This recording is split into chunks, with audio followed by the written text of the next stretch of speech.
Reshje të dëndura bore kanë rënë gjatë natës dhe në orët e para të mëngjesit në zonat malore të qarkut Shkodër.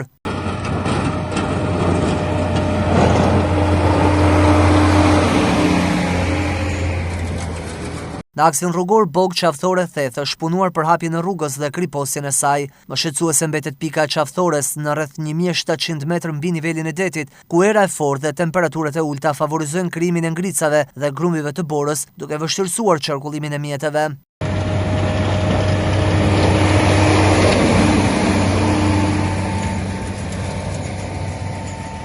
Autoriteti rrugor shqiptar u bën apel drejtuesve të automjeteve të përdorin goma dimrore dhe zinxhir, ndërkohë në akset Koplik Bog dhe Dedaj Razëm ka patur reshje shiu dhe rënje gurësh, ndërsa në aksin Tamar Vërmosh reshje shiu dhe dëbore. Autoritetet i këshillojnë drejtuesit e mjeteve të tregojnë kujdes të shtuar dhe të ndjekin udhëzimet e strukturave rrugore. Fundjava i shton lëvizjet në këto zona turistike dhe policia ka marrë masat për të rritur prezencën e saj në territor.